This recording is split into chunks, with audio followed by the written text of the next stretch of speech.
मंडळी नमस्कार. आज रविवार आणि आपल्या काश्मीर दौऱ्याचा तिसरा दिवस. खरं तर सकाळी मस्तपैकी आज नेहमीच्या पद्धतीने गरमागरम हा सगळा नाश्ता आहे, चहा आहे आणि याच थंड वातावरणामध्ये आज आपण एका नवीन स्पॉटला जाणार आहोत, पहलगामला. सर आहेत आपल्यासोबत. Sir good morning. Good morning. कसा आहे आजचा प्लॅन आणि आपण कुठं जाणार आहोत? सर्वप्रथम साई श्रद्धा टूर सेंटरतर्फे सगळ्यांचं हार्दिक स्वागत. आज पहलगाम म्हणजे आशिया खंडामध्ये त्याचा एक नंबर लागतो आणि जे भारताच्या बाहेरचे पर्यटक आहेत त्यांच्यासाठी विशेष आकर्षण. सगळ्यात महत्त्वाचं म्हणजे पहलगाम पहिलं डेव्हलप व्हायला पाहिजे होतं श्रीनगरमध्ये, पण काही इथल्या पॉलिटिक्समुळे ना गुलमर्ग डेव्हलप झालं पण पहलगाम डेव्हलप होऊ शकलं. पण आता याच्यापुढे पहलगाम डेव्हलप होते आहे, पण चांगल्या प्रकारे होते. अनंतनाग जिल्ह्यामध्ये हे पहलगाम येतं आणि सगळ्यात महत्त्वाचं म्हणजे 72,000 फूट आहे हाईटला, त्यामुळे वर्षभर तिथे चांगल्या प्रकारे थंडी असते. मागच्या काही दिवसामध्ये पहलगाम किंवा आनंदनाग तुम्ही म्हणताय तर तो परिसर दहशतवादाच्या छायेखाली होता. दहशतवादाच्या छायेखाली म्हणण्यापेक्षा काय आहे, एवढ्या वर्षात ते कधी नव्हतं. पण त्या गावचे काही लोक आहेत ना हे त्यांना सामील झालेले, त्यामुळे काय झालं, अख्खं गाव पाकिस्तानला अख्खं गाव ते पूर्णपणे दहशतवादी बोलत होतं. म्हणून तो आपल्याला त्रास भोगावा लागला. कारण मी स्वतः एवढी वर्ष येतो ना पहलगाममध्ये मुक्काम आम्ही करायचं का टाळतो, तर ह्याच गोष्टीसाठी टाळतो. कारण सकाळी आहे ना 3:30-4ला पहलगाम सोडावं लागते, तरच तुम्ही कटराच्या बाहेर म्हणजे जम्मू आपल्या काश्मीरच्या बाहेर पडू शकता, श्रीनगरच्या बाहेर. नाहीतर तेवढं इझी नाही आहे. कारण 7:30-8च्या नंतर इथे पथराव होतो. पथराव म्हणजे दगडफेक. आणि हे टाळण्यासाठी आम्ही 3:30-4लाच निघतो, समजलं तुम्हाला. त्यामुळे थोडंसं ते दहशतवादीच्या ह्याच्यात होतं, पण नंतर पुलवामाच्या नंतर ते पूर्णपणे बरखास्त करून टाकलं. बरोबर. आज पहलगाम खूप सुरक्षित आहे, पण एकच प्रॉब्लेम आहे टेक्निकल, की तिथे आंघोळीला पाणी, जसं आज इकडे कंप्लेंट आहे गरम पाणी, तिकडे तर पाणीच येत नाही नळाला. अरे बाप, म्हणजे एवढा मोठा प्रॉब्लेम आहे. आम्ही गरम पाणी करून देतो तरी पण ते तुमच्या हातामध्ये घेईपर्यंत पाणी थंड होतं. तापमान खूप. आजचं टेम्परेचर आहे 2, त्यामुळे पहलगामचं आणि इथलं साधारणतः 8-9 पर्यंत आहे. सगळ्यात महत्त्वाचं म्हणजे सांगायचं म्हणजे चांगला पेहराव करून घ्या. कारण अशा घटना घडलेल्या आहेत की गाडीच्या बाहेर कोणीच पडलेलं नाही आणि साईड सीनच केलेलं नाही. असं पहलगाम आहे, थंड वातावरण. पहलगाम म्हणजे पहिलं पाऊल. जे पूर्वीचे राजाराणी होते ते एकदम म्हणजे 2-2 तास, 3-3 तास, 4-4 तास असे चालत फिरायचे. जे पायाने फिरण्याचं गाव ते पहलगाम. म्हणजे खरोखरच आम्ही त्यावेळी 2002ला मी आलो ना त्यावेळी पायाने फिरलोय. म्हणजे असं घोडा किंवा ती कार वगैरे, आता तुम्ही जाल ती कार वगैरे आम्ही हायर नाही केली. जे चालत फिरायला जी मजा आहे ना पहलगाम, ती कशातच मजा नाही. हा सगळा व्यावसायिकचा भाग म्हणजे तिथल्या लोकांचा. पण आपण स्वतःहून तिथं पाहिजे. जर तिथे राहायचं झालं, आता माझी फॅमिली येते 5 दिवस राहणार आहे पहलगाममध्ये. कारण अगोदर ती श्रीनगर फिरून गेली आहे, पण तिने अटक टाकली की मला 5 दिवस आम्हाला पहलगाममध्ये ठेवायचं. कारण पहलगाम हे डेस्टिनेशन आहे ना 1-2 दिवसाचं नाही आहे. स्पष्ट शब्दात सांगायचं तर 3-4 दिवस जर तुम्ही राहिलात तर एक पॉईंट तुम्ही करू शकता चांगल्या प्रकारे. असं पहलगाम आहे. म्हणजे जर भविष्यात जर पहलगाम कधी डेव्हलप झालं ना तर गुलमर्गला कोण कुत्रा पण विचारणार, एवढं तुम्हाला मी डायरेक्टली सांगतो. कारण गुलमर्गमध्ये काही नाही, गुलमर्गपेक्षा पहलगाममध्ये भरपूर आहे. फक्त तुमची बघण्याची जी नजाकत आहे ती स्वतःकडे पाहिजे. एवढं निसर्ग सौंदर्याने नटलेलं हे गाव आहे की तुम्ही विचार करू शकत नाही. हे देओल फॅमिली आहे, सन्नी देओल वगैरे, त्यांचं तर आकर्षण आहे. म्हणजे 3-3, 4-4 महिने ते तिथेच असतात. म्हणून तो बेताब व्हॅली जो स्पॉट बघत आहे, हा बेताब व्हॅली जो स्पॉट आहे ना तो सन्नी देओलचा आहे आणि तो पिक्चरमध्ये तो बेताब व्हॅली वापरलेला आहे.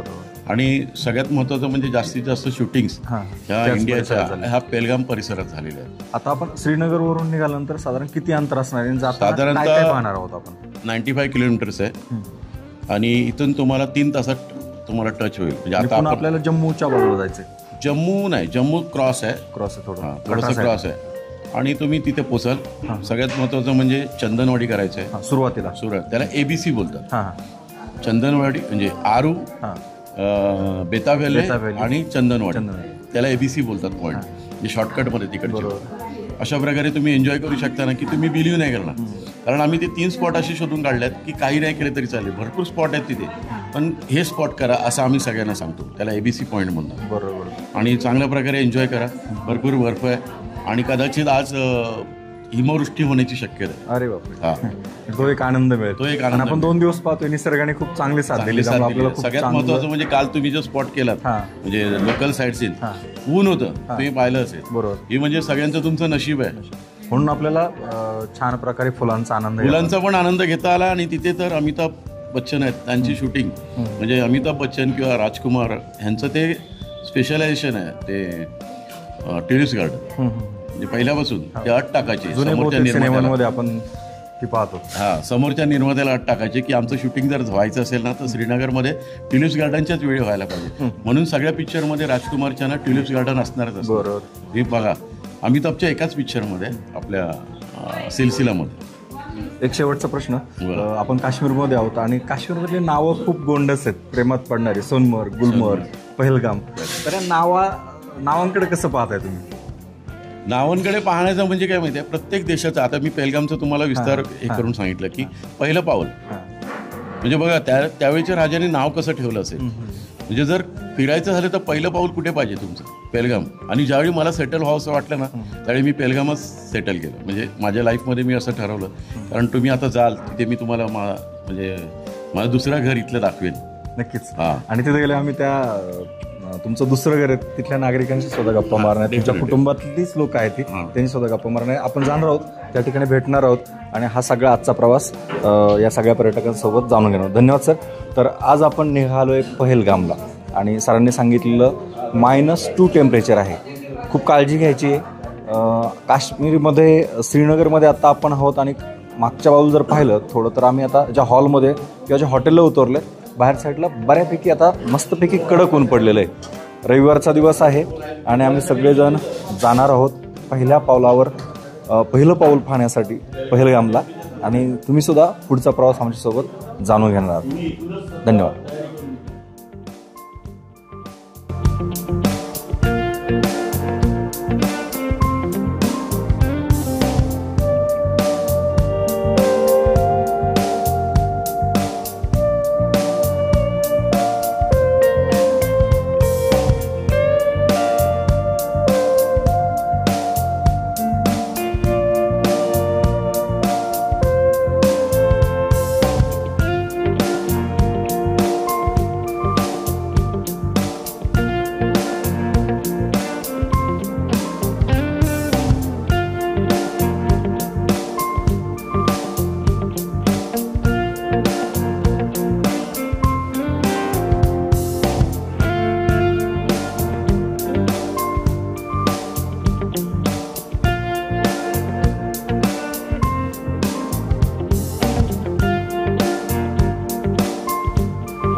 नमस्कार. आपण आज तिसऱ्या दिवशी सफर करतोय काश्मीरमधली आणि पहलगामकडे जात असताना रस्त्याच्या दुतर्फा असलेल्या अनेक ज्या बागा आहेत सफरचंदाच्या, सफरचंद म्हणजे काश्मीरची एक वेगळी ओळख आहे. जसं की अक्रोड आणि बदाम या दोनची जी ओळख आहे तशीच सफरचंद देशभरामध्ये सर्वात जास्त पिकतात ते काश्मीरमध्ये. आपण अशाच एका बागेमध्ये आपण आता सध्या जो महिना चालू आहे तो आहे एप्रिल महिना आणि आता फ्लावरिंग कंडिशन म्हणजे फुलं आल्याची कंडिशन दिसते झाडांना.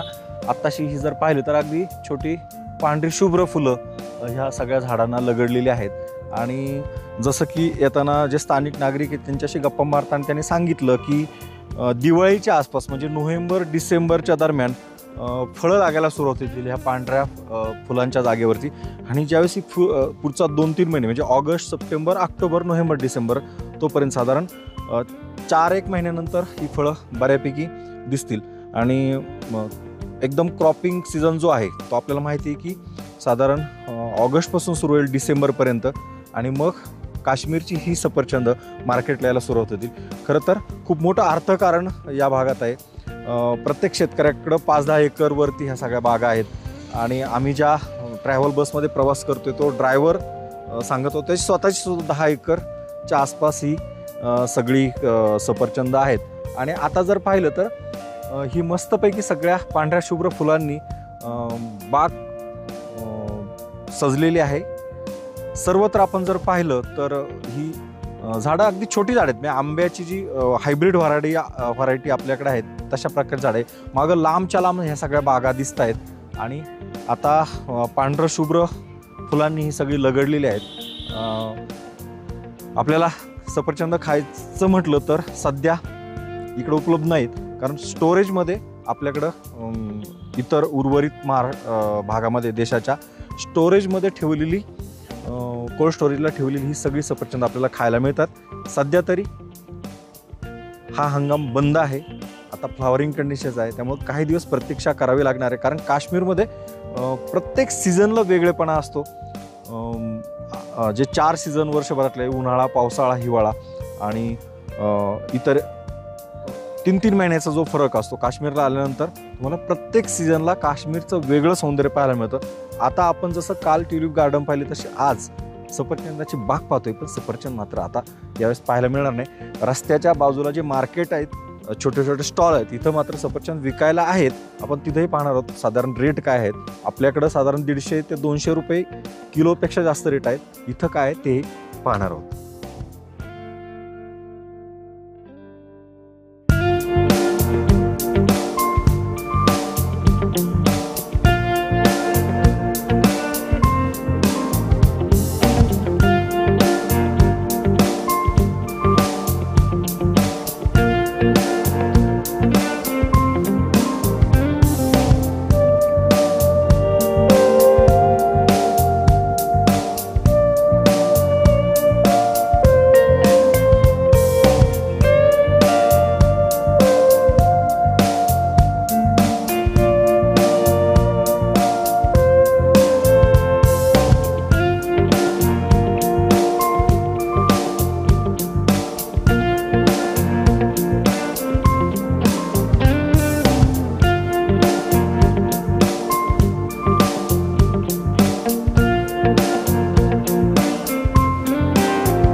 सफरचंदाचा सीझन सध्या नाही आहे पण सफरचंदाच्या गार्डनमध्ये सध्या फुलं आलेली आहेत. आणि इकडं जे मार्केट आहे त्याच्यामध्ये मात्र सफरचंदापासून बनवलेला ज्यूस प्यायला मिळतो. खरं तर हा ऑड सीझन आहे आणि त्या दरम्यान आपण आलेलो आहे. नेमकं फ्रेश याच्यापासून ज्यूस बनवलं जातं आहे. किती रुपये ग्लास आहे आणि किती फ्रेश आहेत आपण विचारणार. भैया एक अभी तो सीज़न तो बंद है लेकिन आप कैसे बनाते एक स्टोर रहता है ना सर, एप्पल स्टोर रहता है आपकी कितनी एकड़ की बाग है? यहाँ पे एकड़ के हिसाब से नहीं किया जाता, यहाँ पे हमारी लगभग 1-2 एकड़ है। यहाँ पे ज़्यादा कनाल्स के हिसाब से सर। अभी जो फ्लावर्स आए, फ्रूट कब लगेंगे? फ्रूट अब लगने वाले हैं, फ्लावर्स के बाद फ्रूट ही लगते हैं, लेकिन छोटे सर। फिर जुलाई अगस्त में वो बड़े साइज के, जैसे इस वक्त हमारे पास अवेलेबल है, ऐसे जुलाई अगस्त में होते हैं सर। ये जो फल है आप जूस बना रहे हैं, उसमें क्या क्या डालते हैं? शुगर वगैरह डालते हैं? नहीं, इसमें खाली एप्पल जाता है सर और जूस निकलता है। No sugar, no ice, no water, इसमें कुछ भी नहीं जाता है। Fresh apple juice sir. अभी रेट क्या चल रहा है इस एप्पल का? एप्पल की लगभग 120 kg, 150 kg, 100 रुपीज़ kg चलता है सर। और सीजन के कौन से प्रोडक्ट है या आप हमारे पास एप्पल के बाकी प्रोडक्ट जैसे एप्पल पिकल है सर, एप्पल चटनी, एप्पल मुरब्बा, एप्पल जैम, एप्पल सॉस, और इसके अलावा है लोटस के sir, lotus stem pickle, lotus stem यखनी, कश्मीरी गार्लिक चटनी, गार्लिक सिके pickle, apple cider vinegar, mulberry jam, dry apple chips भी मिलते हैं हमारे पास। कहाँ बनाते हैं सब? कई फैक्ट्री है या लोकल प्रोडक्ट हैं सर? हाँ, लोकल होममेड आहे? हां, होममेड सर, सारा मिळता आहे होममेड। थँक्यू। तर आपण पाहिलं या ठिकाणी एक वेगळ्या प्रकारची, जसं आपल्याला ज्यूसची टेस्ट मिळाली, 50 रुपयाला एक ग्लास होता, पण एकदम पिल्यानंतर एक समाधान झालं आहे, कारण एक सफरचंद खाण्यामधून ज्या काही गोष्टी मिळणार आहेत त्या एका ग्लासमधून सुद्धा आपल्याला मिळालेल्या आहेत। आणि आपण पाहिलं की या वेगवेगळ्या प्रकारचे हे सगळे प्रॉडक्ट आहे ॲपलपासून बनवलेले। खरं तर सीझन नाही आहे, पण स्टोअर केलेले जे ॲपल आहेत, अशा रस्त्यावरती जर आपण आलं, थोडंसं बाजूला येऊया आपण बाहेरच्या साईडला कॅमेरामध्ये सांगून आणि दाखवूयात या ठिकाणी। सध्या सीझन तर नाही आहे, सीझन संपलेला आहे, जे आत्ताशी फुलं लागलेली, पण दोन्ही साईडला आपण जर पाहिलं तर इकडं सुद्धा बाग आहे आणि दोन्ही साईडला, रस्त्याच्या दोन्ही साईडला ॲपलचं हे सगळं शेती पाहायला मिळते। आणि आलेले पर्यटक या ठिकाणी ज्यावेळेस येतात त्यावेळेस या ठिकाणी आल्यानंतर ॲपलच्या बागेमध्ये जाऊन फोटो काढतात, शूट करतात आणि त्यानंतर या ठिकाणी येऊन या ॲपलची, ताज्या ॲपलची, या ठिकाणी स्टोअर केलेल्या ॲपलची टेस्ट घेतात, ज्यूससुद्धा पितात।